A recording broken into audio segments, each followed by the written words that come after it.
Recently question जो है वो मुझसे ये पूछा गया है कि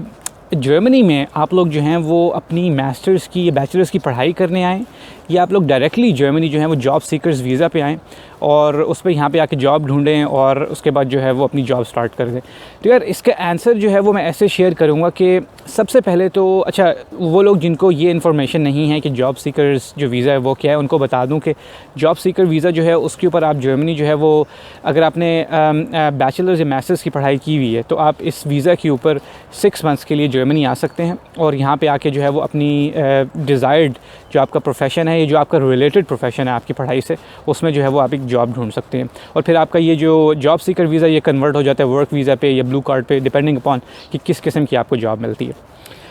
तो उसके लिए यार इसके आंसर के लिए सबसे पहले तो यार मैं ये रिकमेंड करूँगा वो लोग जो इंटरेस्टेड हैं इसमें आने के लिए कि आप सबसे पहले ये देखें कि इस वक्त जो जर्मनी के अंदर शॉर्टेज है स्किल्ड वर्कर्स की, जो मोस्ट डिमांडेड प्रोफेशंस हैं, वो प्रोफेशंस जो हैं वो आप सबसे पहले उनको देखें कि वो कौन से हैं। फिर आप उनसे ये मैच करें कि आपने जो अपनी पढ़ाई की है मास्टर्स की या बैचलर्स की, वो जो आपका प्रोस्पेक्टिव फ्यूचर प्रोफेशन है वो उनके अंडर आता है या नहीं। और वो इसलिए मैं कह रहा हूँ क्योंकि आप लोगों की प्रोबेबिलिटी जो है जॉब मिलने की यहाँ पे जॉब सीकर्स वीज़ा पे आके वो जो है वो उससे काफ़ी ज़्यादा बढ़ जाएगी, क्योंकि इन प्रोफेशंस के अंदर जो है वो अर्जेंटली जो है वो इस वक्त जर्मनी जो है वो ढूंढ रहा है स्किल्ड प्रोफेशनल्स। और अब आप लोगों को ये पता कैसे लगेगा कि यार इस वक्त कौन कौन सी जॉब्स जो हैं वो डिमांड में हैं, यहाँ पे हाईली इन डिमांड हैं। तो उसके लिए मैंने एक कंप्लीट जो है ना वो एलैबोरेट वीडियो बनाई है जिसके अंदर मैंने सारी जो इस वक्त 2019 और 2020 के अंदर जो भी सबसे हाईली डिमांडेड जॉब्स हैं उनको मैंने लिस्ट की है। तो वो मैं आप लोगों को रिकमेंड करूँगा कि वो वीडियो आप ज़रूर देखें, उससे आप लोगों को ये आइडिया होगा कि आप लोगों का जो प्रोफेशन है वो उसके अंदर आता है या नहीं। अच्छा मैं उसका मैं लिंक जो है वो डिस्क्रिप्शन में डाल दूँगा और उसका कार्ड भी जो है ना मैं शेयर कर दूँगा आप लोगों के साथ ऊपर इधर। तो ये मेरा कहने का मतलब नहीं है कि अगर आपका जो फ्यूचर प्रोफेशन है या जो डिज़ायर्ड प्रोफेशन है वो उस हाईली डिमांडेड लिस्ट के अंदर नहीं आता प्रोफेशंस की, तो आपको बिल्कुल जॉब मिल ही नहीं सकती। उसके बगैर भी मिल सकती है, लेकिन वो जो है ना उसके लिए आपका जो है वो चांस काफ़ी ज़्यादा जो है ना वो सॉलिड हो जाएगा अगर आप उसके अंदर जो है ना उस कैटेगरी के अंदर आते हैं, क्योंकि वो इमीडिएटली इस वक्त शॉर्टेज है और वो ढूंढी जा रही हैं। अब बात ये आ जाती है कि आप लोग जो हैं वो ये कैसे डिसाइड करें कि आपने जो है वो मास्टर्स करने आना है या यहाँ पे जो है वो जॉब ढूंढने आना है। तो यार उसके लिए दूसरा इंपॉर्टेंट जो फैक्टर है वो ये है कि आपका एक्सपीरियंस अभी कितना है, आपका वर्क एक्सपीरियंस कितना है। यानी फ़र्ज़ करें कि आपने भी जो है वो बैचलर्स की पढ़ाई की है, ठीक है। बैचलर्स की पढ़ाई करने के बाद आपने 3 या 4 साल जो है ना वो अपनी फील्ड में जॉब की है। मैं एक एग्जांपल दे रहा हूँ कि आप इंजीनियरिंग की एग्जांपल लें, आपने ऑटोमोटिव इंजीनियरिंग की हुई है, ठीक है, पाकिस्तान से की हुई है या बांग्लादेश से या इंडिया से किसी भी मुल्क से की हुई है, और अब आप जो है वो जॉब सीकर्स वीज़ा पे आना चाहते हैं। तो आपका बैचलर्स के बाद 4 साल का एक्सपीरियंस है। तो ये एक बहुत ही जो है वो सॉलिड और बहुत ही हैंडी जो है ना वो प्रोफाइल है और बहुत ही हैंडी एक्सपीरियंस है, एटलीस्ट ऑन पेपर। और अगर आप इस एक्सपीरियंस के साथ, इस क्वालिफ़िकेशन के साथ आएंगे जॉब सीकर्स वीज़ा पे और जॉब ढूंढेंगे तो काफ़ी ज़्यादा ब्राइट चांसेस है। मैं ऑफ कोर्स ये नहीं कह रहा कि 100% गारंटी है कि आपको जो है ना वो जॉब उसमें मिल ही जाएगी, लेकिन उसके काफ़ी ज़्यादा जो है ना वो चांसेस हैं। वो तो बहुत सारी चीज़ों पे डिपेंड करता है जॉब का मिलना, कि आपकी अपनी अप्रोच क्या है उसको लेने की, आप अपने आप को इंटरव्यू में प्रेजेंट कैसे करते हैं, आप जो है वो आपका जॉब सर्चिंग प्रोसेस क्या है, किस सिटी में आप लोग आते हैं।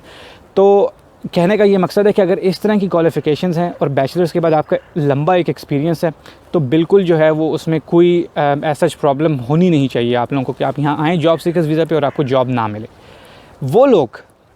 जिन्होंने बैचलर्स की है और अभी उनका बहुत ज़्यादा एक्सपीरियंस नहीं है, जैसे 1 या 2 साल का, और उनका जो फ्यूचर प्रोफेशन है या जो डिज़ायर्ड उनका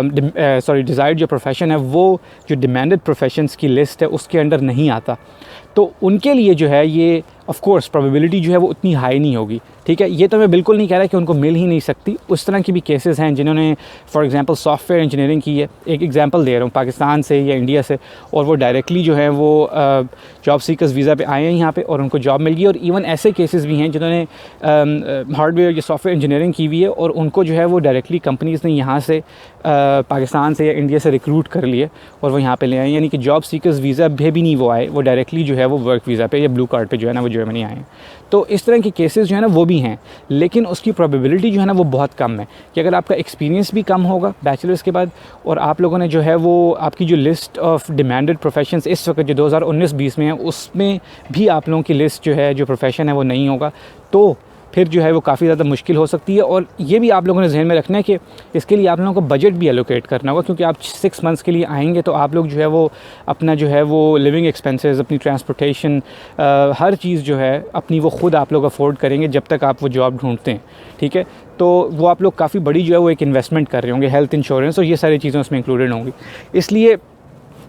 उस सिचुएशन में कि अगर आपने बैचलर्स किया और आपका एक्सपीरियंस बहुत कम है या डिमांडेड प्रोफेशंस में आपका प्रोफेशन नहीं है, तब मैं ये रिकमेंड करूँगा कि आप लोग जो है वो मास्टर्स के लिए आएँ, मास्टर्स कंप्लीट करें और उसके बाद जो है वो अपना रेगुलर तरीके से जो है वो जॉब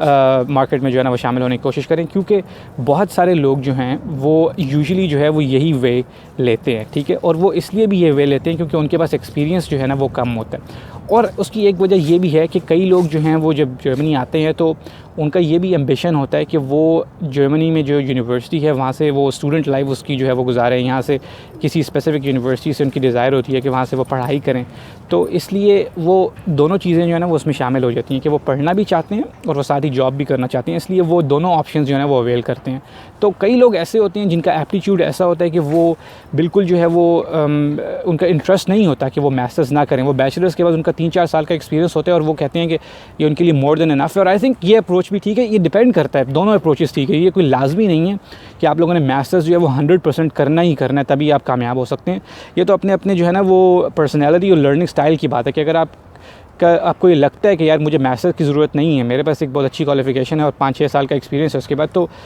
उसका भी कोई फ़र्क नहीं पड़ता। मैंने आप लोगों से सैलरीज़ भी शेयर की हैं एक वीडियो में, वो भी आप लोग चेक करें कि मैकेनिकल इंजीनियर जब स्टार्ट करता है तो एंट्री लेवल पे बैचलर्स वाले की कितनी पे होती है और मास्टर्स वाले की कितनी पे होती है। तो उसमें आप देख लेंगे कि डिफरेंस बहुत ज़्यादा नहीं है। ऑफ कोर्स उसमें डिफरेंस तो होता है, मास्टर्स वालों को जो है वो ज़्यादा मिलती है,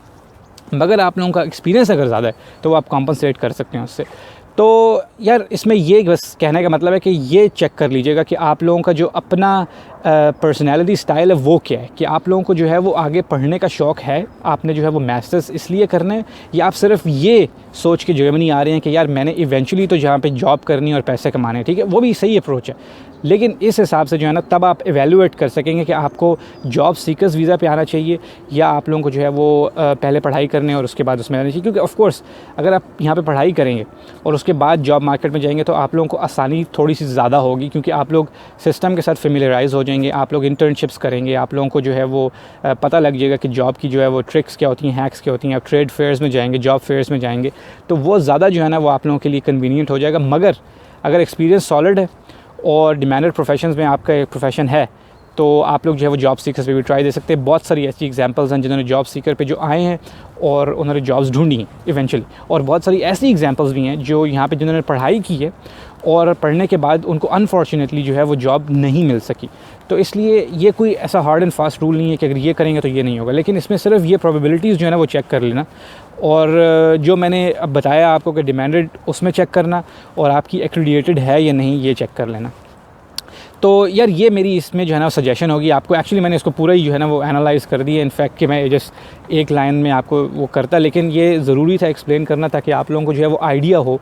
कि पूरा जो है ना सिनेरियो इसका वो है क्या। तो अगर आप लोगों को इससे रिलेटेड कोई और क्वेश्चंस हैं तो वो यार कमेंट्स में लिखो और मैं पूरी कोशिश करूँगा कि मैं उनको आंसर कर सकूँ। और वो लोग जो मेरे चैनल पे फ़र्स्ट टाइम आए हैं और उनको मेरी वीडियोस जो हैं वो हेल्पफुल या यूज़फुल लग रही हैं तो वो चैनल सब्सक्राइब करना मत भूलिएगा। और एंड में मैं यही कहूँगा कि ये वीडियो देखने के लिए बहुत बहुत शुक्रिया।